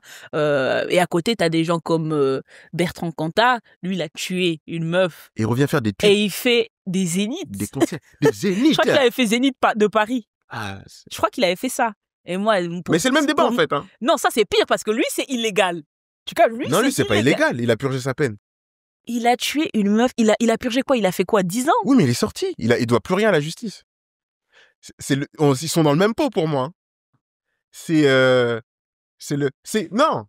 Il a purgé sa peine. Je suis d'accord avec toi. Il a purgé sa peine. Il a purgé sa peine. Clairement. C'est horrible, mais R. Kelly finit. R. Kelly, il purge sa peine. Il sort. Il chante, il fait un concert. This is the remix for a nation. Je pense qu'il y a beaucoup de gens qui vont aller à ces concerts. Hein. Je sais. Parce que si t'as purgé ta peine, c'est un vrai débat. T'as purgé ta peine. T'as purgé ta peine. Tu dois faire quoi encore? Ouais. Je suis d'accord. Tu vas faire quoi? Je suis d'accord. Et il s'est excusé. Il s'est excusé? Qui ça? R. Kelly. R. Kelly, il est perché, lui, R. Kelly. Je sais pas s'il va. Je sais pas. Bref. Je sais pas s'il s'est excusé. Mais oui, pour moi. Mais t'as raison. T'as purgé ta peine. Légalement, tu es libre. Légalement, tu es libre. Mais tu es libre même de faire un concert. Alors, c'est gênant. Hein. Moi, ça me gêne de voir quand t'as. Moi, je n'irai jamais. Moi, je boycotterais. Moi, pas. Mais il a purgé sa peine. Mais donc voilà, moi, je suis pour qu'on les laisse tranquilles, surtout les filles comme Mia Khalifa et Kim Kardashian. Quand elles veulent faire des projets, elles ont le droit. Après, tu peux pas empêcher quelqu'un d'avoir des a priori parce que voilà. Après, c'est la vie. C'est la vie, tu veux que je te dise quoi. Mais je suis pour qu'on les laisse tranquilles. Ah, c'est fou. Putain, Kim Kardashian, sérieuse comme ça dans l'air. Ah, Seigneur. Là, moi, je vais aller en fac de droit, moi aussi. Hein. Vas-y. Non, je rigole. Non, c'est ouf. Et du coup, t'es la première humoriste femme que je reçois ici sur mon plateau. Bravo à toi. Ah, bravo. Vous venez quand vous voulez, vous êtes les bienvenus. Hein. Vous êtes les bienvenus, franchement, vous êtes les bienvenus. On vous donne la parole ici. On vous donne la parole. J'ai déjà envoyé à une meuf qui m'a dit qu'elle venait, mais elle n'est pas venue. Donc, mais sinon, non. Mais là où je veux en venir, c'est... J'ai reçu beaucoup de gars humoristes avant toi. Et c'est quoi, toi, ta vision du métier en tant que femme, stand-upeuse? Est-ce que c'est plus compliqué? Est-ce que c'est différent? Moi, j'ai ma réflexion là-dessus. Oui. Mais j'aimerais entendre la vie d'une femme stand-upeuse. Franchement, c'est hyper compliqué. Enfin, la question est compliquée, pas le vécu. C'est hyper compliqué. Je dirais... Dis. Ça peut être très long comme ça peut être très court. Hein. Je dirais que à partir du moment où tu casses la baraque, personne ne te dira rien. Amen. Ça, c'est pour faire le plus court. Amen. Maintenant, développons. Pour moi, que tu casses... d'accord avec toi. Alors, il est vrai qu'en tant que femme, un 15 sur 20 de prestation ne vaut pas votre 15 sur 20. OK? Mon 15 sur 20 vaudra peut-être un 12 sur 20 à l'échelle des hommes. Pourquoi ton 15 sur 20 est différent de mon 15 sur 20? C'est le même prof. Non, parce qu'en fait, c'est différent. Franchement... explique-moi. Je t'explique, Dikosh. Je t'explique. Tu vas m'énerver. Mais je te le dis honnêtement parce que moi, je te le dis, moi, je suis en problème avec beaucoup de femmes humoristes parce que j'ai dit, vous n'êtes pas forte. Je l'ai dit, j'ai dit les mots et j'ai dit, je suis désolée, oui, t'es aussi fort, ça veut dire que tu es pas bonne et lui non plus n'est pas bon, vous êtes au même niveau pas bon, mais tu as le devoir, parce que tu sais que t'es une meuf, de faire plus. Tu es obligé de le battre à plate couture. Et c'est normal, c'est comme nous les Noirs on fait. On peut pas avoir la même chose, on doit être beaucoup plus fort que les Blancs, travailler beaucoup plus, et c'est le même régiment pour les meufs. Mais moi, mes parents, ils me l'ont toujours dit. Donc, je pars déjà sur ce constat que moi, si tous les parents noirs ont dit à leur enfant. Mais je pars de ce constat-là. Si je veux être traité comme l'homme noir ou l'homme blanc, je vais faire 3 fois ce qu'il fait. Donc, moi, je vais pas me contenter d'un rire. Moi, je veux aller plus loin. Il faut que les gens, quand ils sortent, ils retiennent que Sarah Lélé. C'est ça que je me dis. Si quand ils sortent, ils ont dit « Ouais, Sarah, c'est que j'ai perdu. » Même s'ils disent Sarah numéro 2, j'ai perdu. Tu captes comment? Et c'est pas par compétition, c'est pas pour être dans la compétition. C'est parce que C'est bien la compétition. il faut qu'elle soit saine. Moi, Bien je suis sûr. pas en mode Diko, je veux niquer. Non, non, non. Je suis en mode. Non, la il faut- compétition saine, bien Tu sûr. vois, de la compétition saine. Il faut que les gens me retiennent parce que je veux pas être de last. Tu vois, je veux pas être en mode ouais, ça rend vrai de vrai. Parce que les gens, si toi et moi on a le même niveau, ils vont préférer te prendre toi. Je suis désolée de le dire, mais si toi et un homme blanc vous avez le même niveau, on va prendre l'homme blanc. Bah, j'en suis conscient. Voilà. Moi, Ben, je c'est la suis même chose entre toi et moi. Pour moi, je vois les femmes blanches ici, elles ont le même combat qu'un homme Ben, noir. totalement. Et Tu au-dessus de captes? ça, il y a la femme noire. Parce Tu qu'elle est captes un femme peu? Tu et elle est captes? noire en plus. Voilà, donc moi je suis Tu pas vois? trop dans les débats comme ça. Moi je m'occupe à beat that shit. Tu vois, genre sois la meilleure et point à la ligne, tu vois. Parce que je sais que si j'ai le même niveau que vous, ça ne voudra pas, je serais comme si j'avais été dernière. Donc là où c'est différent, c'est qu'il faut savoir que la femme est considérée comme n'étant pas drôle. Ok? Donc nous quand on monte sur scène, peut-être vous comprenez pas, mais il y a ce truc de la salle. Les femmes y compris de la salle, elles se disent ça va pas être drôle. Donc nous on doit leur prouver qu'on est drôle. Là où vous, quand vous montez sur scène, vous vous en rendez pas compte, mais les gens se disent ça va être drôle. Et vous pouvez que les décevoir. Tu captes un peu, vous partez du haut vers le bas. Nous, on part du bas vers le haut. Si on n'arrive pas à remonter, ils vont dire, bah, on savait, les meufs, elles sont comme ça, bref. Prochain Mais qu'est-ce qui est le mieux, finalement? Qu'est-ce qui est le mieux, Certains Sarah? te diront, ben, franchement, je pense que c'est quand même un homme, hein. Non, je Parce veux dire, que le pire qui puisse t'arriver, moi, pour moi, le pire qui puisse t'arriver, c'est que quelqu'un dise il n'a pas été drôle, mais il va pas dire non, les hommes sont pas drôles. Il va dire ce humoriste-là n'est pas drôle. non, mais qu'est-ce qui est le plus dur? Partir d'un a priori du public, Que t'es comme quoi mauvais, t'es nul, et après tout déchirer, ouais. ou partir du principe que tu vas nous faire rire et finalement bider. Franchement, je vais te dire un truc. Le plus dur, ça reste nous. Franchement, ça reste nous parce que nous, on doit convaincre. Okay. Convaincre, c'est hyper difficile. Ça veut dire que tu parles d'un gars qui part de ça va pas être drôle. Ça va pas être drôle. Il s'attend, limite, il espère que tu dises bah ça va pas être drôle. Dans sa tête, tu vas pas être drôle. Tu captes? Et tu dois le convaincre. Le mérite est trop bien parce que tu dis ben voilà, j'ai convaincu. Mais t'imagines monter chaque fois sur scène avec le travail est plus, ouais. Le mérite est meilleur, mais le travail est beaucoup plus dur. Toi, t'arrives, il part. Tu penses? Bien sûr. Et quand t'es pas drôle, la foule, elle va juste dire cet humoriste n'est pas drôle. Il va pas dire les hommes sont pas drôles. Tu captes? Nous, quand on part et que t'as pas été drôle, de toute façon, les meufs, elles ont jamais été drôles. Tu captes un peu la différence? Donc, la meuf qui est après toi, elle a limite plus dur parce que tu as montré que tu étais nul. C'est pour ça que je suis fâchée quand une meuf nulle passe avant moi. Je suis en mode, tu te rends compte de ce que tu es en train de me faire? Tu es en train de doubler la dose de nullité. Tu es en train de doubler mon expérience. Alors oui, je sais que je vais réussir, mais nique ta mère. Si t'es pas drôle, si tu veux pas prendre ce poids-là, ne va pas sur scène. Il faut du cran. Et des fois, les meufs, tu sais, parce que les premières blagues, les gars, ils vont te regarder comme ça. Mais nous, et attends, parce que moi, je comprends ce que tu viens de me dire, je l'intègre totalement et je sais. Mais je suis prête au débat. Quand on voit une meuf arriver sur scène, surtout si t'es un homme, on te juge. Bien sûr. Bien sûr, tu vas pas nous faire rire. Parce que moi, toutes les meufs ne me font pas rire, comme tous les gars ne me font pas rire. Je suis totalement d'accord. Après, il y a beaucoup de gars qui me font rire aussi, parce que peut-être il y a plus de gars que de meufs.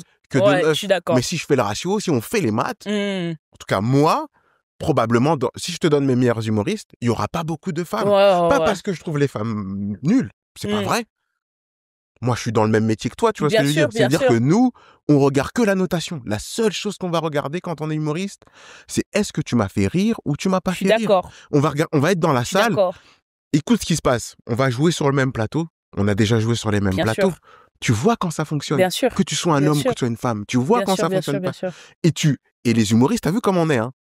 Dès que ça applaudit, dès que ça rigole, dès qu'il y a de l'énergie, tout le monde se lève pour regarder il y a qui dans la salle. Bien sûr. Qui fait rire? Est-ce qu'on se demande si c'est une femme ou un homme? Non, jusqu'à ce qu'on voit la personne, on monte, on regarde. Ah, c'est elle. Ah, elle est chaude. Bien sûr.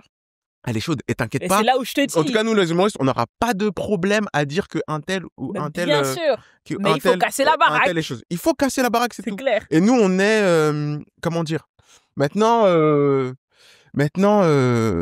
est-ce que les meufs sont moins bonnes ou plus fortes et tout? Moi, j'ai vu des meufs fortes. J'ai vu des meufs fortes. Bien sûr. J'ai vu Mais t'as beaucoup de remarqué meufs que fortes. les meufs fortes, quand elles sont fortes, c'est la big forte. Bah, Il n'y a pas de Mais milieu. pourquoi? Quand tu vois qu'elles sont fortes, c'est genre, elles te brisent les scènes, quoi. Oui, mais dans ce captes un cas-là, peu. dans ce cas-là, Mm, moi, Foresti, je suis fan absolu. mm, Moi, Sarah Lélé, je suis fan. bien sûr. Moi, Nawel Madani, je suis fan. Je Tu vois ce que je sais. veux dire? Moi, et quand je vais voir, je prends des places parce que elle me fait rire, pas parce que c'est une meuf qui me fait rire. Non, mais je suis totalement Tu d'accord vois avec ce que toi. je veux dire? Je suis d'accord avec toi. Et puis après, les histoires, pour moi, les histoires un 15 d'une meuf, ça vaut pas, on a eu ce débat Ça, avec, oui. ça vaut pas un 15 D'un gars. d'un gars. Pour moi, le Mais rire, c'est il comme est universel. Mais je suis Tu rigoles ou tu d'accord. rigoles pas. Tu rigoles ou tu rigoles. C'est même pas que féminin, masculin. On en parlait avec Ahmed Sparrow, juste avant toi. On disait, oui, il y a des gens aussi, maintenant, en stand-up, on aime bien dire, j'aime pas passer après lui parce que il a un rythme différent du mien. Donc si je passe avant ou si je passe après, ouais, ça va pas t'as des la même hiérarchies chose. maintenant dans les rythmes. C'est Plein de fois, on me l'a fait. Hein. gars, tu montes et fais ton truc, ça Si marche. ça doit casser, ça cassera. Voilà, c'est tout. Si ça casse pas, c'est que ça devait pas casser. Next. Moi, je pars du principe que voilà, faut pas oublier que le stand-up, c'est aussi faut le voir comme un sport en fait. Bien sûr. Faut le voir comme un sport et comme une compétition saine. T'es bon, t'es sur le terrain. T'es pas bon, t'es sur le banc. Tout simplement. Mais ouais, mais après, c'est vrai que dans l'esprit des gens, ça, je te l'accorde, dans l'esprit des gens, là où je suis vraiment d'accord avec toi, c'est quand une meuf monte sur scène, on vous attend au tournant, quoi. C'est clair. Quand je te dis nous, le public, bien sûr. on vous attend au comme tournant. je t'ai dit, hein, femmes et hommes inclus, hein, c'est pas qu'il y a un couple et la meuf, elle va dire non, elle peut être drôle. Non, les femmes aussi. Elle aussi, elle est en mode, bon. Fais-nous rire. Bref, tu captes. Mais après, c'est valable aussi pour les hommes quand on monte sur scène dans un sens où tu n'es pas drôle. On ne rigolera pas tant que tu n'auras pas fait ta première bonne vanne. Non, c'est clair, mais j'ai l'impression qu'ils sont quand même beaucoup plus ouverts à c'est possible qu'ils soient drôles. Là où avec la meuf, c'est est-ce qu'elle va nous casser les couilles avec Tu sais, il y a quoi aussi? Je vais te parler en tant qu'homme et on va dire des vraies choses. On va dire les termes. On va dire Moi, les je peux entendre les termes. Hein, on va dire les termes. Tu sais ce qui fait chier le plus les hommes quand les meufs sont sur scène? Je pense que j'en parlais encore avec un mec avec qui on écrit depuis longtemps. Je pense que ce sont les thématiques abordées en fait. C'est que des fois, un homme n'arrive pas à se projeter dans la thématique de la meuf. C'est tout simplement ça. Hein. C'est-à-dire que quand tu vois des meufs, c'est vrai que t'es un mec, tu vois une meuf qui vient parler de son intimité. Après, t'en as une autre qui vient encore parler de son intimité. Mais vous parlez de votre intimité? Je vais en arriver.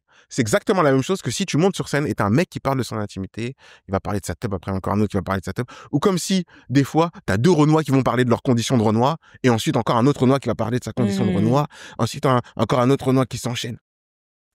Donc, souvent, moi en tout cas, le retour que j'ai des gens qui me parlent de leur relation avec l'humour féminin, c'est souvent ça. C'est la thématique uniquement. Et tu regarderas, les meufs qui fonctionnent bien, c'est des meufs qui arrivent à parler à la fois aux mecs et aux meufs. Ouais. Qui arrivent à aborder... Parce que finalement, l'humour, c'est compliqué parce que on considère chaque fois que le vécu des hommes, c'est universel. Non, c'est pas vrai. Il y a ce truc. Tu sais, quand le nombre de blagues sur vos tubs est incalculable. Et chaque fois, j'ai l'impression que c'est chaque fois le même angle. Le même angle. Ouais, machin. Et la chute, c'est quoi? J'ai une grosse tub. Ouais. Ok. Ben, dans ce cas-là, c'est que tu manques d'originalité. Mais, frère, chaque c'est fois, valable les pour gens, les ils deux. rigolent. Hein. Chaque fois, les gens, ils rigolent. Mais... Non. Nawel Madani, elle a une vanne sur sa chatte. Je crois qu'elle a posté, je crois à un moment, bon, j'espère qu'il m'en voudra pas, mais ou je veux pas dire sa punchline, mais elle compare sa chatte à un politicien. Incroyable. C'est-à-dire qu'elle va parler de sa chatte, mais elle va pas en parler comme une autre meuf va en parler. Elle a trouvé un angle, il est incroyable son angle. Sinon, et moi je suis là, et quand elle arrive à on parle de chatte là, mais quand elle arrive à parler de ce sujet, déjà elle me prend de court. Ouais. C'est-à-dire elle est en train de me parler d'un truc et elle va me mettre un crochet à la tempe. Et en plus, elle me parle de son intimité, mais d'une manière que j'ai pas l'habitude d'entendre. Et c'est là où elle est forte. On s'en fout en fait.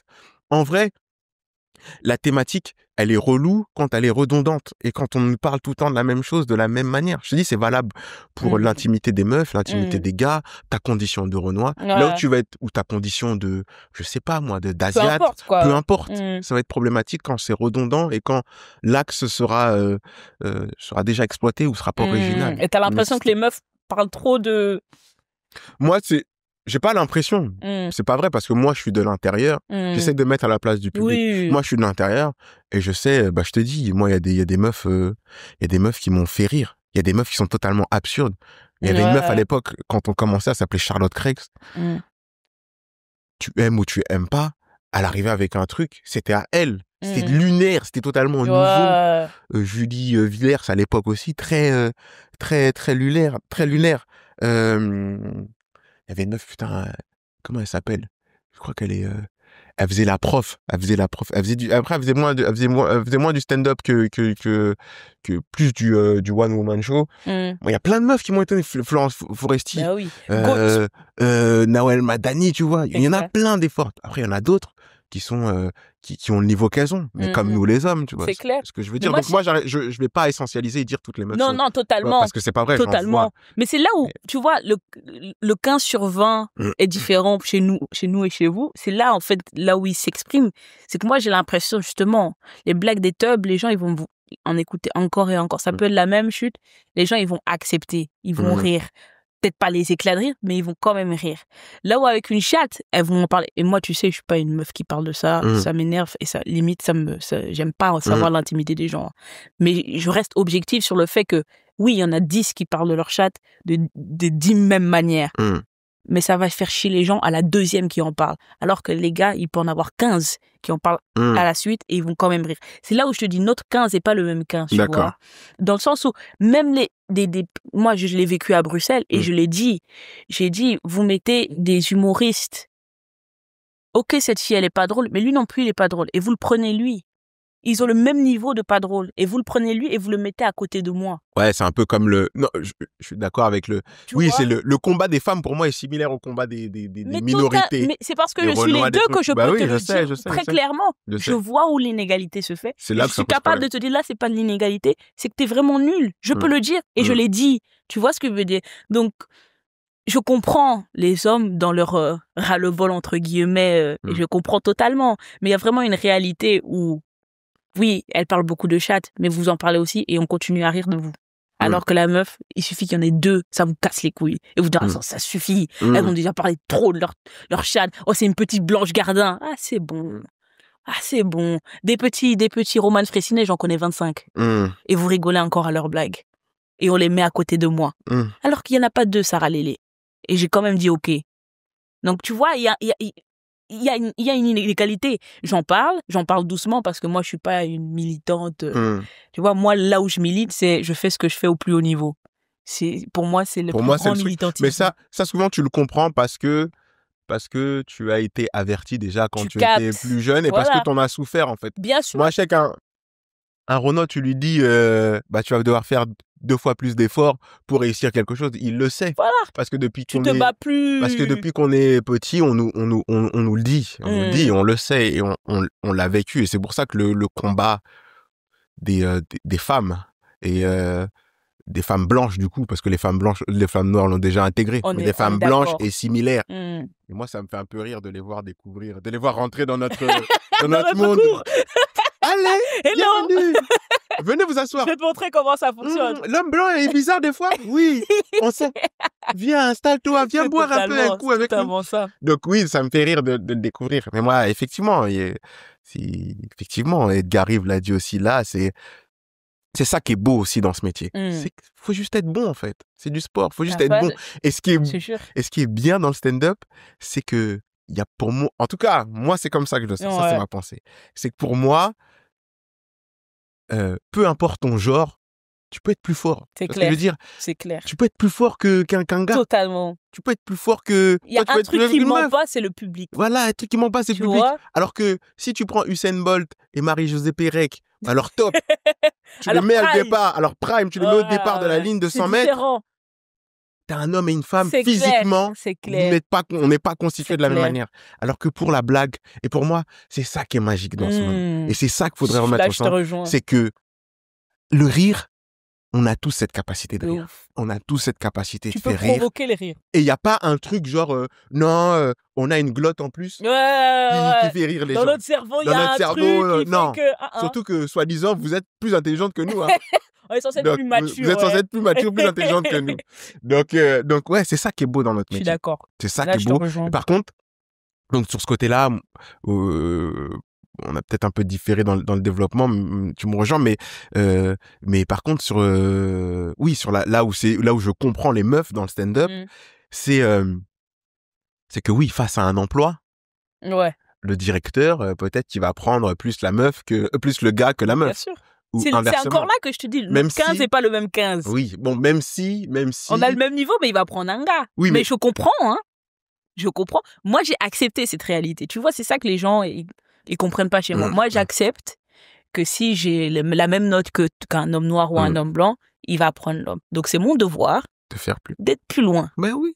C'est pour ça que je dis, moi, je dois faire 25 sur 20 pour avoir un 20 et quand même te battre. J'accepte cette réalité. Oui, je vais me battre contre. Oui, je vais dire, c'est pas normal.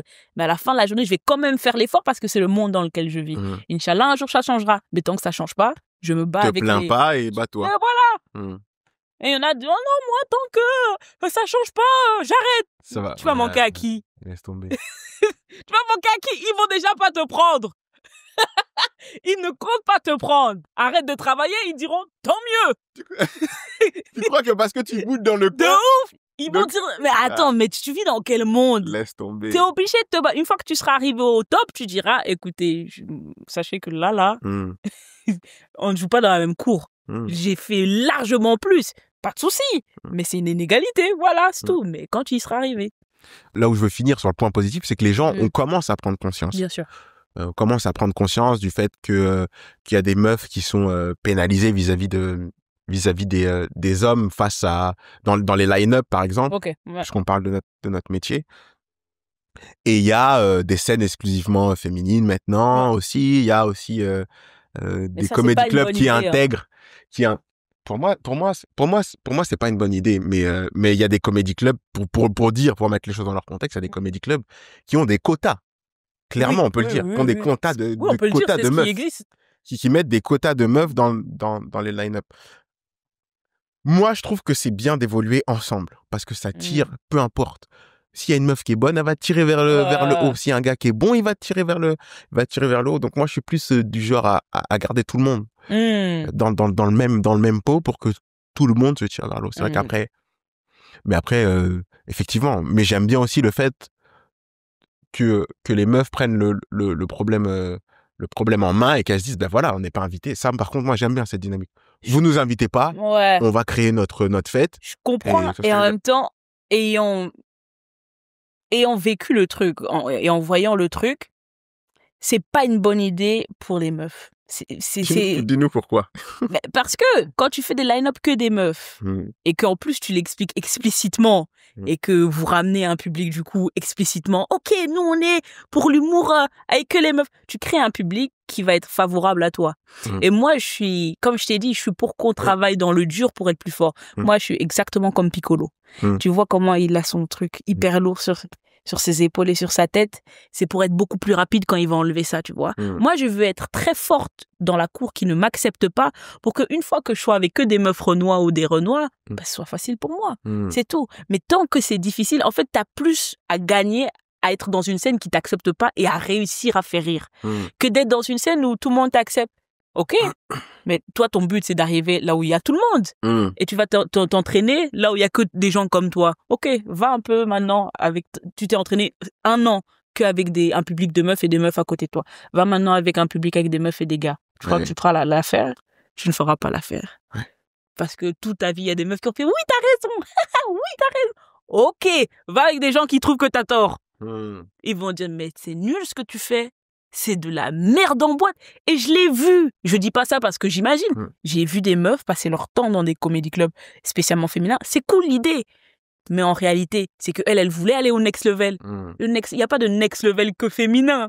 Tu vois, Florence Foresti, tu crois qu'elle est que avec des... Elle était avec des Gad Elmaleh, des Jamel Debbouze. Et elle est encore dans le top. Et elle était très forte. Limite, maintenant, elle est seule dans sa ligue.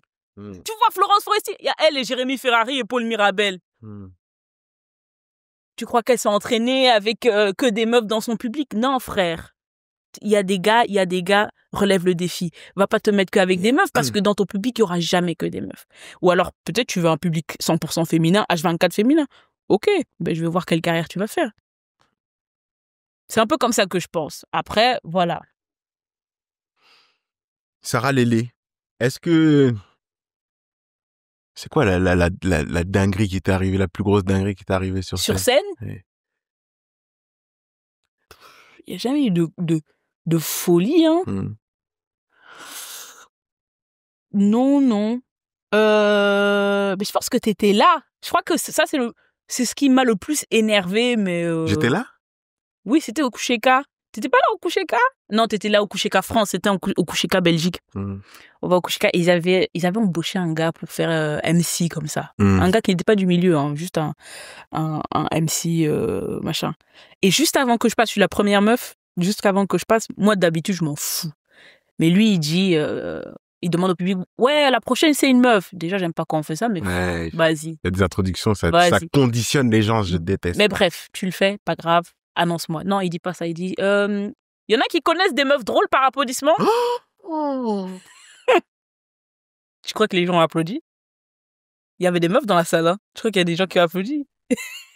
Donc là, quand on parle, il y a un vrai vécu, toi, derrière, là. Mais quand je te dis... C'est horrible ce qu'il a fait. Donnez-moi tout le poids, je préfère jouer avec ça. Comme ça, quand il y aura plus de poids, je serai incroyable. J'ai dit, tu sais quoi?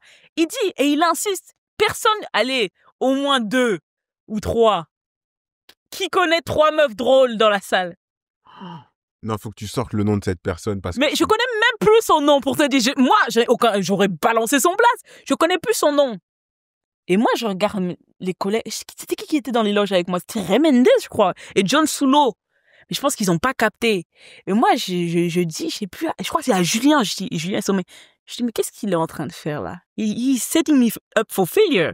T'es en train de dire qui. Enfin, bref. Non, c'est horrible.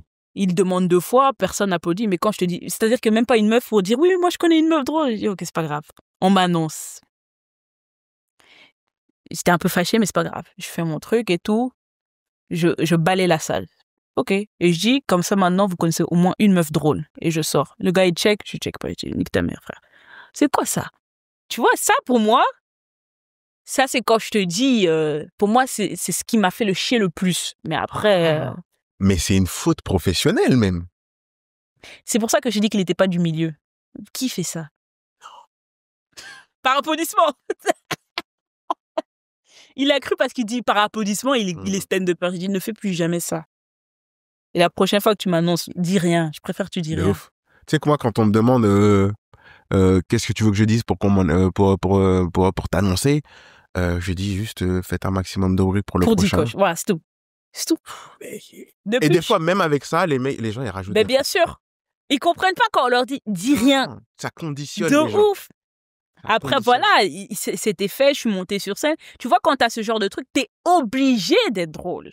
Ouais. Tu n'as pas le choix que d'être drôle. Si t'es pas drôle, les gens diront, ah, heureusement qu'on n'a pas applaudi. Mais toi, tu t'en es super bien sorti. Limite, t'aurais dû faire le mic drop. Non, au moins, maintenant, vous connaissez une meuf drôle. Je voulais pas non plus faire trop de show et tout. Faut pas oublier, j'avais 20 ans. Hein. J'avais 20 ans, c'est il y a 2 ans. Le public me connaissait pas. Je voulais pas non plus paraître trop arrogante. Mais si tu me le dis maintenant, je te fais remonter sur scène. Je dis, répète un peu ce que tu as dit. Et puis, je fais mon sketch. Et puis, Mais à l'époque, j'étais en mode, bon, Sarah, juste ce que tu dois faire là, c'est être drôle. Ouais. C'est ton seul... C'est humble. Voilà. Sarah Lélé. Merci d'être venue jusqu'à chez moi. Le voyage a été long. Hein.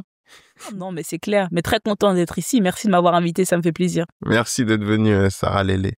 Moi, que tu veux y ajouter quelque chose? Non, c'est tout. Toi, tu veux Moi, racheter? j'aimerais bien ajouter, tu fasses un peu de promo. Fais un peu de... Ah ben oui. Ben moi, je suis tous les mardis 21h au Contrescarpe dans le 5e. Mm. Et puis voilà, hein, sinon dans tous les comédie clubs de Paris, mais c'est mieux d'aller voir le spectacle. La mauvaise éducation de Sarah Lélé, c'est le titre. Donc, Sarah, si j'ai bien compris, on peut te retrouver tous les... Mardi à 21h au Contrescarpe. Et Sarah.Lélé sur les réseaux. Génial. Merci, Sarah, d'être venue. Merci à toi. Allez, on enchaîne avec la pizza.